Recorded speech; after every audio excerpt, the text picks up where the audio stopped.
الحمد لله وكفى وسلام على عباده الذين اصطفى أما بعد فأعوذ بالله من الشيطان الرجيم بسم الله الرحمن الرحيم يا أيها الناس اعبدوا ربكم الذي خلقكم والذين من قبلكم لعلكم تتقون الذي جعل لكم الأرض فراشا والسماء بناء وأنزل من السماء ماء فأخرج به من الثمرات رزقا لكم فلا تجعلوا لله أندادا وأنتم تعلمون صدق اللہ العظیم۔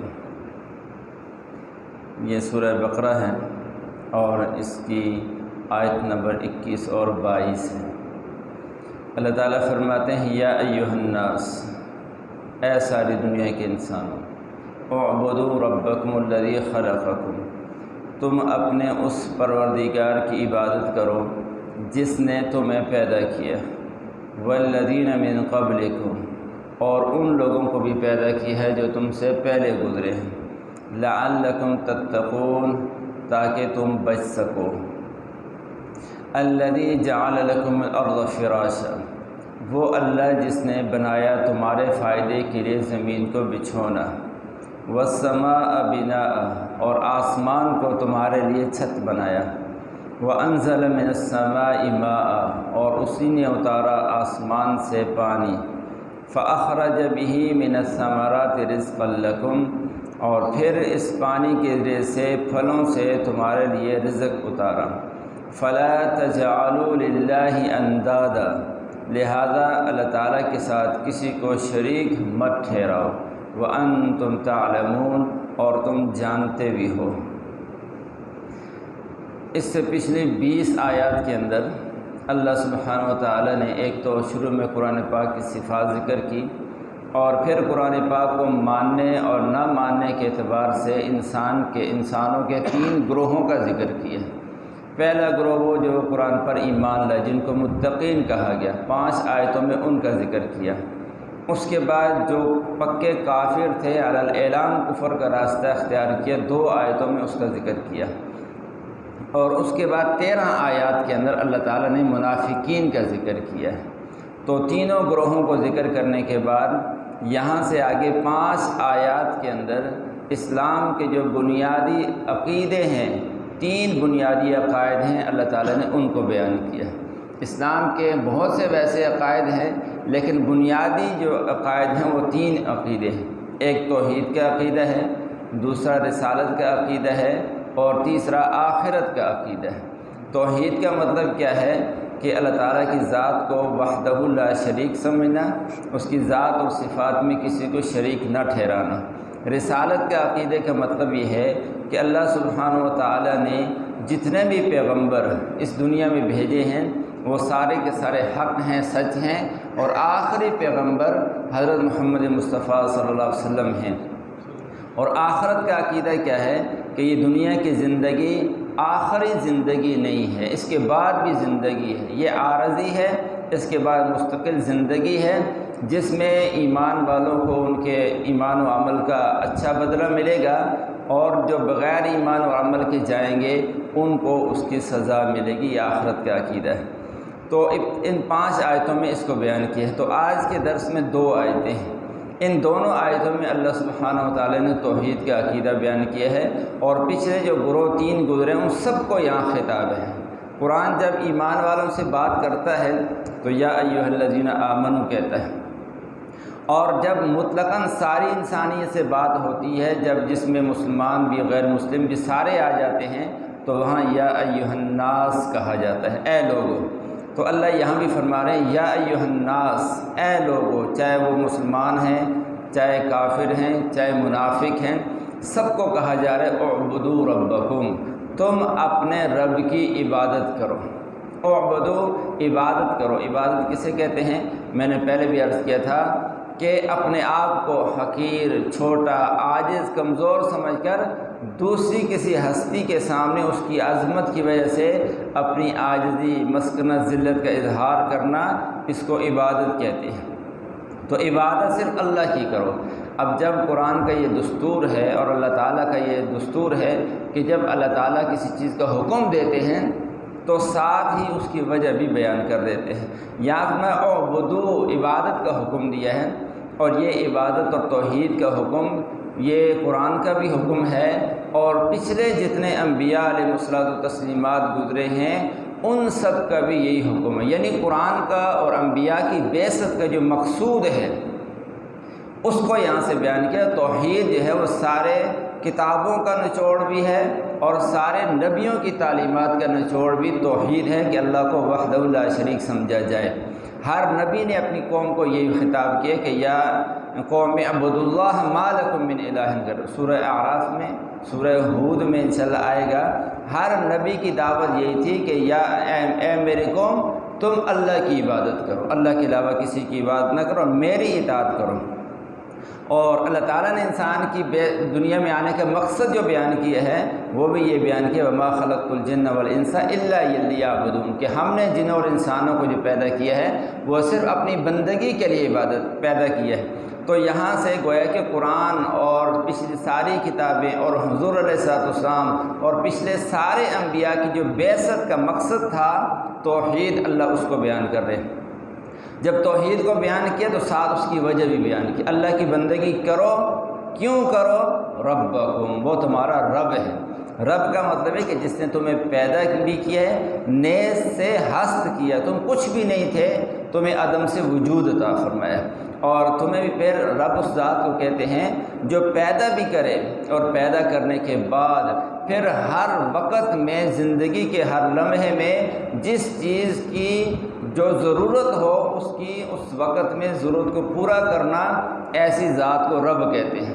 کہ جو انسان کی جس چیز کو بھی پیدا کیا ہے، پیدا کرنے کے بعد شیئن فشیئن، آہستہ آہستہ ہر موقع پر اس کی ضرورت کو پورا کر کے اس کو کمال تک پہنچا دے۔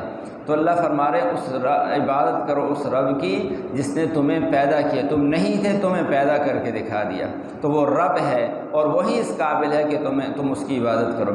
والذین من قبلکم، اور ان لوگوں کو بھی پیدا کیا ہے جو تم سے پہلے گزرے، یعنی تمہارے جتنے آباء و اجداد گزرے ہیں سب کو اسی نے پیدا کیا ہے۔ یعنی ایک حکم دے دیا بندگی کا کہ میری بندگی کرو، اس پر عقلی طور پر اللہ نے 5 دلائل دیے۔ پہلی دلیل یہ دی ہے کہ تمہیں اللہ نے پیدا کیا ہے، جب تمہیں پیدا کیا ہے تو بندگی اسی کی کرو جس نے پیدا کیا ہے۔ ایسا نہیں پیدا تو کسی اور ذات نے کیا اور جھکنے کے لیے کسی اور در پہ چلے جاؤ، یہ جائز نہیں ہے۔ اور دوسرا فرمایا تم سے پہلے جتنے لوگ گزرے ہیں ان کو بھی پیدا کیا، تمہارے آباء و اجداد کو بھی اسی اللہ نے پیدا کیا۔ کوئی بھی ایسی ہستی کائنات میں نہیں ہے جس کو اللہ نے پیدا نہ کیا ہو، سب اللہ کی مخلوق ہیں۔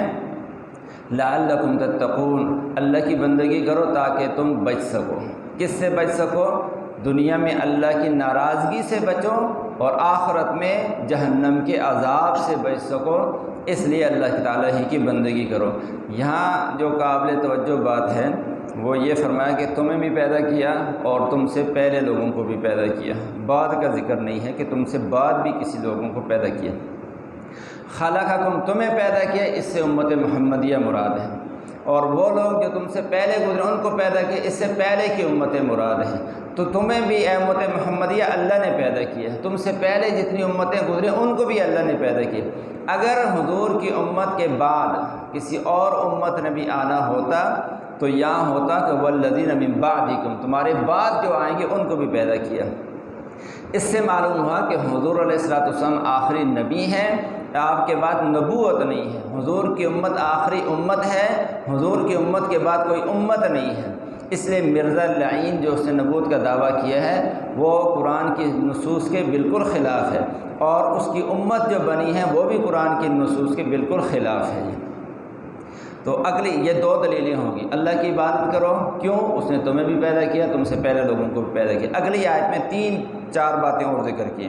الذی جعل لکم الارض فراشا، وہ اللہ جس نے تمہارے لیے زمین کو بچھونا بنا دیا، تمہیں بھی پیدا کر دیا، تمہارے لیے زمین بھی بنا دی۔ یہ اللہ کی نعمت اللہ ذکر کریں۔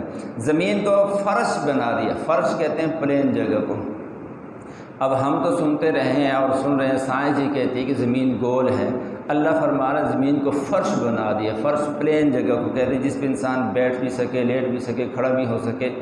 تو یہاں اللہ نے فرش کیوں فرمایا ہے؟ اس کی وجہ یہ ہے کہ قرآن تو انسان جو کچھ دیکھتا ہے قرآن اسی کو بیان کرتا ہے۔ ہم میں سے کسی کو بھی دیکھنے میں نظر نہیں آتا کہ زمین گول ہے، ہم تو زمین کو پلین سمجھتے ہیں، ہمیں تو پلین ہی نظر آتی ہے۔ اس لیے اللہ نے ہمارے دیکھنے کے اعتبار سے فرمایا کہ تمہارے لیے زمین کو فرش بنا دیا، والسماء بنا، آسمان کو چھت بنا دیا، وَأَنزَلَ مِنَ السَّمَاءِ مَاءً، اور پھر آسمان سے اللہ نے پانی برسایا، فَأَخْرَجَ بِهِ مِنَ الثَّمَرَاتِ رِزْقًا لَكُمْ، پھر تمہارے لیے اس پانی کے ذریعے سے پھل پیدا کیے جو تمہارے رزق کے لیے ہیں۔ یہ 4 نعمتیں یہاں ذکر کر دی۔ زمین کو بنایا، اس میں انسان کا کوئی عمل دخل نہیں ہے اس کی تخلیق میں۔ آسمان کو بنایا، آسمان کی تخلیق میں اللہ کے علاوہ کسی اور ذات کا کوئی عمل دخل نہیں ہے۔ آسمان سے پانی اتارا ہے، یہ اللہ اتارتا ہے، اس میں کسی انسان کا کوئی عمل دخل نہیں ہے۔ پھر اس پانی کے ذریعے سے زمین سے غلے اگانا، اس میں بھی اللہ کے علاوہ کسی اور ذات کا عمل دخل نہیں ہے۔ تو اللہ فرما رہے ہیں کہ جو اللہ جس نے تمہارے لیے زمین کو بنا دیا، آسمان کو چھت بنا دیا، اور آسمان سے پھر پانی برسایا جس میں تمہاری زندگی رکھ دی ہے، تو پھر کیا کرو؟ اور پھر اسی پانی کے ذریعے سے تمہارے لیے اناج اگایا ہے۔ تو جو اللہ یہ سارے کام کر رہا ہے، فَلَا تَجْعَلُوا لِلَّهِ أَندَادًا، پھر اس اللہ کے ساتھ کسی اور کو شریک مت ٹھہراؤ۔ جس طرح یہ سارے کام کرنے میں وہ اکیلا ہے، تنہا ہے، تو عبادت کا مستحق بھی وہی ہے، اسی کی عبادت کرو۔ فَلَا تَجْعَلُوا لِلَّهِ أَندَادًا، اس کے ساتھ کسی کو شریک مت ٹھہراؤ، وَأَنتُمْ تَعْلَمُونَ، اور تم جانتے بھی ہو کہ ان ساری باتوں کا کرنے والا وہ اکیلا اللہ ہے، ان سارے کاموں میں اس کے ساتھ کوئی شریک نہیں ہے، تو پھر عبادت میں اس کے ساتھ شریک کیوں کرتے ہو؟ مشرکین عرب کا یہ عقیدہ تھا، وہ بھی یہ سمجھتے تھے کہ اللہ ہمارا خالق ہے، وہ بھی یہ سمجھتے تھے کہ اللہ ہمارا مالک ہے، وہ بھی یہ سمجھتے تھے کہ اللہ ہمارا رب ہے۔ وہ یہ سب ان کا عقیدہ یہی تھا، اللہ ہمارا خالق بھی ہے، مالک بھی ہے، رب بھی ہے۔ لیکن ان کا عقیدہ اس کے ساتھ یہ بھی تھا کہ پیدا تو ہمیں اللہ نے کیا ہے، پھر اللہ تعالیٰ نے کچھ ایسی شخصیات پیدا دیو اور دیوتا ایسے پیدا کر دیے، دیوی دیوتا، کہ اللہ تعالیٰ نے ہمارا سارا اختیار ان کے ہاتھوں میں دے دیا۔ اب مختار کل وہ ہستیاں ہیں جو اللہ نے پیدا کر دی ہیں، لہذا ہمارا نفع نقصان اب ان سے وابستہ ہو گیا ہے۔ یہ ان کا عقیدہ تھا۔ تو اللہ تعالیٰ نے فرمایا کہ جب یہ سارے کام اللہ کرتا ہے، تم جانتے بھی ہو کہ اللہ کرتا ہے، تو پھر اپنا نفع نقصان جو ہے اس کو اللہ کے غیر سے کیوں جوڑتے ہو؟ عبادت اللہ کے غیر کی کیوں کرتے ہو؟ وہ کہتے تھے کہ ہم ان بتوں کی عبادت اس لیے کرتے ہیں، یقربونا الی اللہ زلفیٰ، یہ ہمیں اللہ کے قریب کرتے ہیں، اللہ تک پہنچنے کی سیڑھیاں ہیں۔ آج بھی بعض مسلمان جا کے مزاروں پر ماتھے رگڑتے ہیں، گھٹنے ٹیکتے ہیں، پیشانیاں رگڑتے ہیں، ان کے ناموں کی نظر و نیاز دیتے ہیں، اور یہ کہتے ہیں کہ یہ اللہ تک پہنچنے کی سیڑھیاں ہیں۔ یہ وہی عقیدہ ہے جو مشرکین مکہ کا عقیدہ تھا، اس لیے ہمیں اس سے بچنا چاہیے۔ تو اللہ فرما رہے ہیں کہ عبادت کا مستحق بھی اللہ تعالیٰ ہی کی ذات ہے، اس کے علاوہ کوئی جو ہے وہ عبادت کا مستحق نہیں ہے۔ تو اس میں خلاصہ یہ ہو گیا کہ اللہ نے اپنی عبادت کا حکم دیا ہے، اس پر پھر اللہ تعالیٰ نے 5 دلائل ذکر کیے ہیں۔ تمہیں بھی پیدا کیا، تم سے پہلوں کو بھی پیدا کیا، زمین بھی بنائی، آسمان بھی بنایا، آسمان سے پانی بھی اتارا، اور تمہارے لیے آسمان سے پانی اتار کے اس پانی کے ذریعے سے زمین سے اناج اگا کر تمہارے رزق کا بھی انتظام اسی نے جب کیا ہے۔ فَلَا تَجْعَلُوا لِلَّهِ أَندَادًا، اللہ کے ساتھ کسی کو اب شریک مت ٹھہراؤ۔ حضرت عبداللہ بن مسعود رضی اللہ تعالیٰ عنہ کہتے ہیں کہ میں نے حضور علیہ السلام سے پوچھا کہ اللہ کے رسول سب سے بڑا گناہ کیا ہے؟ سب سے بڑا گناہ کیا ہے؟ حضور علیہ السلام نے فرمایا کہ ان تجعل للہ ندا وہو خلقک، کہ تم جب اللہ نے تمہیں پیدا کیا ہے تو تم اللہ کے ساتھ کسی اور کو شریک ٹھہرا دو، تو یہ سب سے بڑا اس کائنات کا گناہ ہے کہ پیدا تو اللہ نے کیا ہے اور پھر اللہ کے ساتھ بندگی میں کسی اور کو بھی شامل کر دو، تو یہ سب سے بڑا گناہ ہے۔ اس لیے ہمیں اس سے بچنے کا اہتمام کرنا چاہیے۔ اللہ تعالیٰ مجھے آپ کو عمل کی توفیق نصیب فرمائے۔